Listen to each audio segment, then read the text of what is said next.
الحمد لله وحده والصلاة والسلام على من لا نبي بعده أما بعد فقد قال الله تعالى في القرآن المجيد وفرقان الحميد وبرهان الرشيد وإرشاد اللذين اعوذ باللہ من الشیطان الرجیم بسم اللہ الرحمن الرحیم آمین والکتاب المبین انا انزلناه فی لیلۃ مبارکۃ انا کنا منذرین فیہا یفرق کل امر حکیم امرا من عندنا انا کنا مرسلین رحمتا من ربک انہ هو السمیع العلیم صدق اللہ العظیم۔ سورہ دخان ہے، اس کی پہلی 6 آیات۔ حامیم حروف مقطعات ہیں، والکتاب المبین قرآن حکیم بین کتاب ہے، واضح کتاب ہے۔ انا ارسلناه فی لیلۃ مبارکۃ انا کنا منذرین، بے شک ہم نے اس کو مبارک رات میں نازل فرمایا اور ہم ہی ڈر سنانے والے ہیں۔ فیہا یفرق کل امر حکیم، اب اس رات کی خصوصیت کیا ہے؟ فیہا، اس میں یفرق، فرق کر دیتے ہیں، ہم الگ الگ کر دیتے ہیں۔ فرق کہتے ہیں جو مانگ نکالتے ہیں، کچھ بال ادھر اور کچھ بال ادھر، تو اس کو فرق عربی میں کہتے ہیں۔ الگ الگ پتہ چل جاتا ہے زیادہ بال کس طرف ہیں، یا برابر ہیں یا زیادہ ہیں، اور درمیان میں سے مانگ نکلا، فرق۔ تو ہم بانٹ دیتے ہیں، فرق کر دیتے ہیں، بالوں کو 2 حصوں میں بانٹنا جو ہے وہ اس کا فرق۔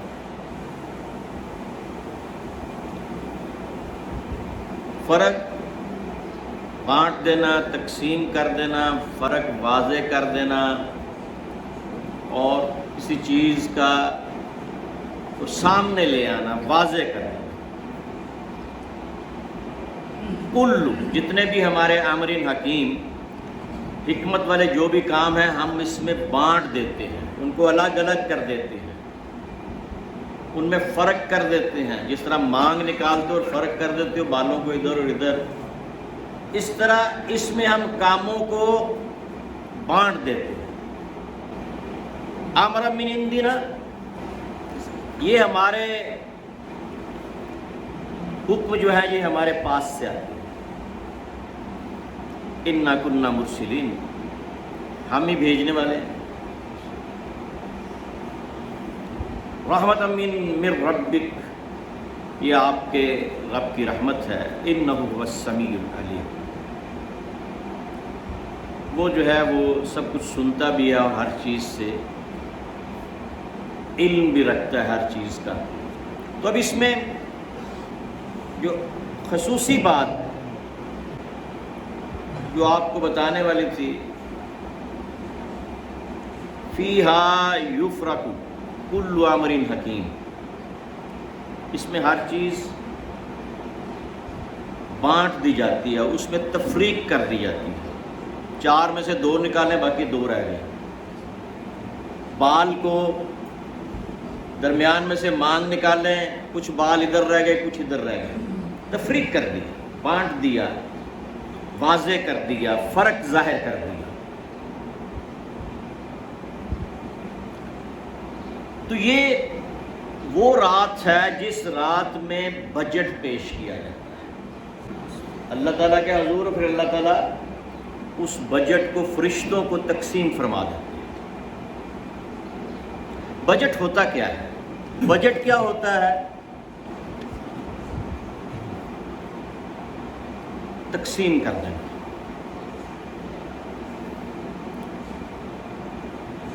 بجٹ ایک دن کا بھی ہوتا ہے۔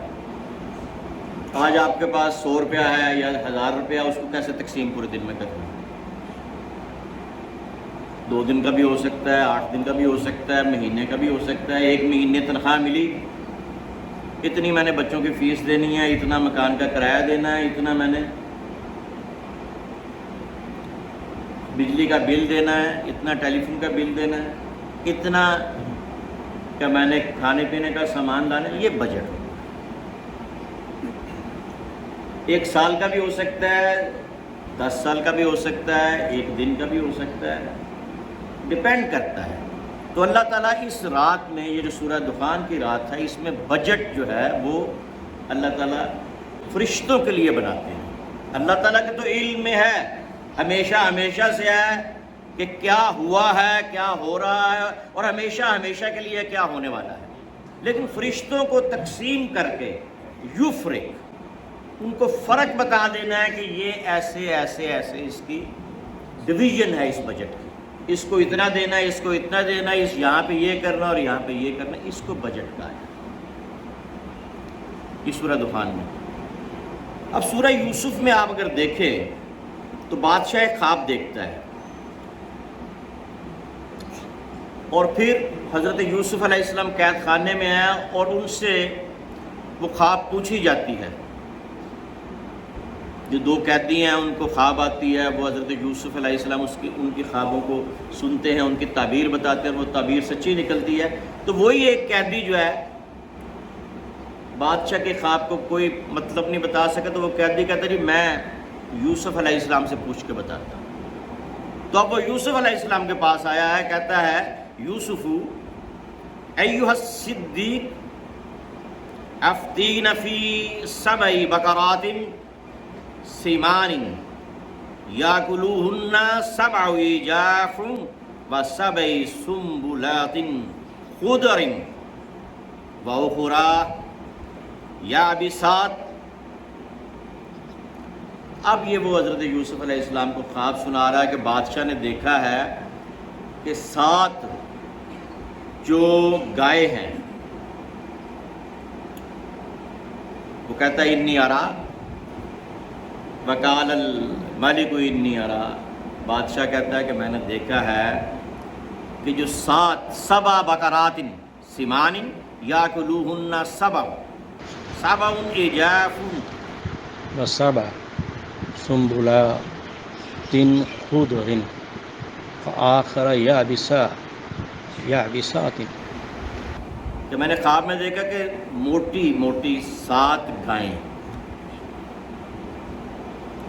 بقرات سمان، موٹی گائیں، بقرات بکرے، بکرا کہتے ہیں گائے کو، بقرات، سمان موٹی گائے، یاکلوہن کھاتی ہیں، 7 عجاف پتلی گائیں کو، و7 سنبلات خضر، اور 7 جو سنبل نکلتے ہیں، جو زمین میں سے پودے نکلتے ہیں، وہ سبز ہیں، اور 7 جو ہیں وہ خشک ہیں۔ خضر خضر علیہ السلام بھی اس لیے کہتے ہیں کہ جہاں وہ تشریف لے جاتے ہیں وہاں سبزہ ہو جاتا ہے، اس لیے ان کا نام خضر، سبز سے ہے، گنبد خضرا سبز، سنبلات خضر سبز، واخری یابسات، اور وہ دوسری 7 سوکھی ہوئی۔ اب حضرت یوسف علیہ السلام انہیں کہتے ہیں آپ یہ کریں کہ یہ جو خواب دیکھی ہے، قالا تزرعون 7 سنین دابا، 7 سال کھیتی کرو، فما حصدتم فذروہ فی سنبلہ، جب کھیتی کر کے ان کو کاٹو، فما حصدتم، جب ان کو کاٹو، فذروہ، تو چھوڑ دو، فی سنبلی، سنبلی، ان میں تھوڑا تھوڑا رہنے دو، الا قلیلا مما تاکلون، کچھ اس میں سے کھا لو اور کچھ اس میں سے رہنے دو۔ کچھ دانے خوشے میں رہنے دو تاکہ وہ آنے والے وقتوں میں کام آئیں، ان کو خوشے میں سے باہر نہ نکالو، اور کچھ کھا لو۔ ثم یاتی من بعد ذالک سبع شداد، یہ جو 7 برس تم کھیتی باڑی کرو گے، کچھ کھا لینا کچھ بچا لینا، کیونکہ اگلے جو 7 سال ہیں وہ قحط آئے گا۔ تو اب یہ ایک بجٹ جو ہے، یہ حضرت یوسف علیہ السلام کو اللہ نے سکھایا کہ کیسے بنانا ہے۔ یہ 7 سال 14 سال کا بجٹ انہوں نے بنایا۔ ایک بجٹ حضور اکرم صلی اللہ علیہ وسلم نے بنایا جب خیبر فتح ہوا، تو آپ نے پورے سال کا راشن اپنے ازواج مطہرات کے گھر میں ڈلوا دیا کہ یہ 1 سال کا راشن، اس کو سال میں تقسیم کرنا۔ تو پہلا بجٹ میں نے آپ کو بتایا جو اللہ تعالیٰ دیتا ہے ہر شب برات کو، 15 شعبان کو۔ دوسرا بجٹ میں نے آپ کو بتایا جو قرآن میں حضور اکرم صلی اللہ علیہ وسلم کے وسیلہ سے جو قرآن ملا، اس میں حضرت یوسف علیہ السلام نے جو بجٹ بنانا سکھایا کہ 14 سال میں کیسے بناؤ کہ 7 سال جو کماؤ اس میں سے اتنا رکھ لو کہ اگلے 7 سال وہ کام آئے۔ اور تیسرا بجٹ میں نے حدیث سے آپ کو بتایا کہ خیبر کے موقع پر آپ نے کیا کیا۔ تو اب ہم کیا بجٹ بنا رہے ہیں؟ ہم یہ بجٹ بنا رہے ہیں کہ 7,000 ارب روپیہ تو ہم نے، ہماری ٹوٹل 9,000 ارب روپیہ پاکستان کی کمائی ہے۔ پاکستان کی کمائی کتنی ہے؟ جتنے ٹیکس اکٹھے ہوتے ہیں کتنی ہے؟ 9,000 ارب، اور 7,000 ارب ہم نے سود دینا ہے جو ہم نے قرضے لیے، اور 14,000 ارب ہمارا خرچ ہے۔ کمائی کتنی ہے؟ کمائی ہے 9,000 ارب، خرچ کتنا ہے؟ 14,000 ارب۔ 7,000 ارب قرضہ واپس نہیں کرنا، قرضے پہ سود واپس کرنا۔ یہ بجٹ ہے جو گورنمنٹ آف پاکستان، کوئی بھی گورنمنٹ ہو، یہ ہو، پچھلی ہو، اس سے پچھلی ہو، اس سے پچھلی، مجھے اس سے غرض نہیں ہے کہ گورنمنٹ کون سی ہے، مجھے اس سے غرض ہے کہ بنا کیا رہے ہیں۔ سارے ایسے بنا رہے ہیں شروع سے۔ ایک وقت تھا کہ ہم لوگوں کو قرضے دیتے تھے، جرمنی کو قرضہ پاکستان نے دیا، سعودی عرب کو قرضہ دیا، دبئی کو قرضہ دیا، ایمریٹس آپ کو آج نظر آ رہی ہے، بڑی سب سے بہترین ہوائی جہاز کی کمپنی ہے ایمریٹس جسے کہتے ہیں امارات، یہ پاکستان نے بنا کے ان کو دی، پی آئی اے نے بنا کے دی۔ یہ جو آپ کو چین میں بڑی اچھی گاڑیاں، بلٹ ٹرین نظر آتی ہیں، سب سے پہلے چین کو ٹرین پاکستان نے بنا کے دی۔ ہم قرضے دیتے تھے، پھر ہمیں قرضے لینے کی عادت پڑ گئی، ہمیں عادت ڈالی گئی، مختلف ممالک نے ہمیں قرضے ایڈ کے طور پہ دینے شروع کیے، کوئی نہیں یہ تو ایڈ ہے پہلے، اور پھر یہ حالت ہو گئی کہ آج ہمارا جو بجٹ آ رہا ہے کہ 7,000 ارب ہماری صرف قرضوں کے سود میں جا رہے ہیں، 14,000 ارب ہمارے خرچ ہیں، اور باقی جو 7,000 ارب ہے وہ ہم نے قرضے لے کے ملک چلانا ہے۔ کیوں؟ اب اس کا وجہ اور اس کا حل بھی تو ہونا چاہیے نا۔ حل یہ ہے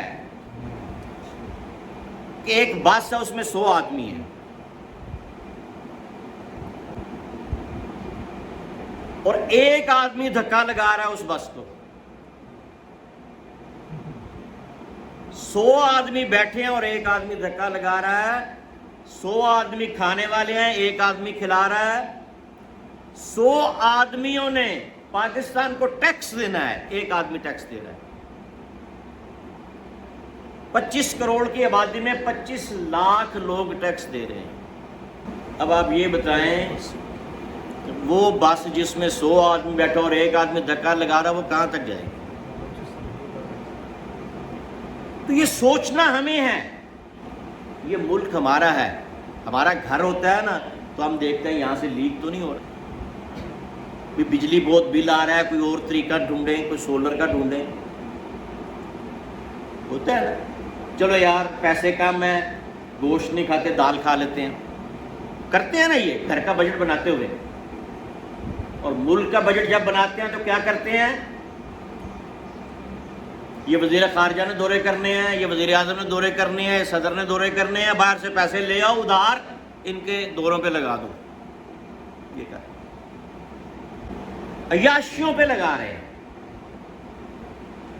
تو اس ملک کا ہمیں سوچنا ہے، یہ نہ سمجھیں کہ آپ 10 لوگ بیٹھے ہیں، 100 لوگ بیٹھے ہیں، 200 لوگ بیٹھے ہیں،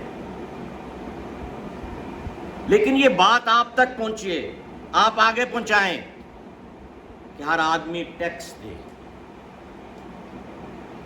ہر آدمی، یہ نہیں کہ ایک آدمی کما رہا ہے اور 10 کھا رہے ہیں، سب کام کریں، عورتیں بھی کام کریں، مرد بھی کام کریں، پھر جو ہے نا یہ ملک چل سکتا ہے۔ یہ نہیں کہ ایک آدمی نوکری کر رہا ہے، 4 اس کے بچے ہیں، ایک بیوی ہے، گھر ہے، تو وہی سارا کچھ کر رہا ہے۔ جب تک یہ سوچ نہیں آئے گی، اور وجہ کیا ہے؟ پہلی گورنمنٹ تھی، اس میں ڈالر، جب میں پڑھتا تھا میڈیکل کالج میں، ڈالر 10 روپے کا ہوتا تھا 1981-82 میں۔ جب پاکستان بنا ہے تو 1 روپے کے 2 ڈالر آتے تھے، 20 روپے کا پاؤنڈ ہوتا تھا، پھر یہ آہستہ آہستہ بڑا، یہ 60 پہ چلا گیا ڈالر، پھر 100 پہ چلا گیا، پھر 150 پہ چلا گیا، اب 300 پہ چلا گیا۔ تو اس سے کیا ہوتا ہے کہ ہمارا 7000 قرضہ ہے نا، جو ہم نے پیسے دیے 7000 روپیہ، اس کے جتنے ڈالر آئیں گے وہ باہر چلے جائیں گے۔ تو اگر ڈالر کا ریٹ بڑھ جائے، 3 گنا ہو جائے، تو ہم 21,000 روپیہ اکٹھا کریں گے، تو پھر وہ اتنے ڈالر بنیں گے۔ پہلے ہم 7000 سے جو قرضہ اتارتے تھے، اب 21,000 روپے سے اتاریں گے۔ 7000 ارب سے جو کر رہے تھے، ڈالر دے رہے تھے، 21,000 ارب سے اب سب سے اکٹھا کر کے کریں۔ تو یہ ساری چیزیں اس وقت سارک کنٹریز جو ہیں، ممالک جو ہیں، ان میں سب سے زیادہ مہنگائی پاکستان میں، انڈیا میں، بنگلہ دیش میں، نیپال میں، بھوٹان میں، مالدیپ میں، برما میں، سب میں مہنگائی کم ہے۔ ہمارے یہاں 35% ہے، کسی جگہ 2% ہے، کسی جگہ 4% ہے، کسی جگہ 6% ہے۔ یہ بھی ہماری اپنی وجوہات ہیں، ہماری غلطیاں ہیں، ہمارے حکمرانوں کی غلطیاں ہیں۔ تو اس لیے آج ہمیں سوچنا ہے کہ ہم کہاں پہ کھڑے ہیں، ہمیں کیا کرنا ہے۔ سب نے حصہ ڈالنا ہے، سب نے کمائی کرنی ہے، سب نے محنت کرنی ہے، پھر یہ ملک چل سکتا ہے، اور سب نے ٹیکس دینا ہے۔ وما علینا الا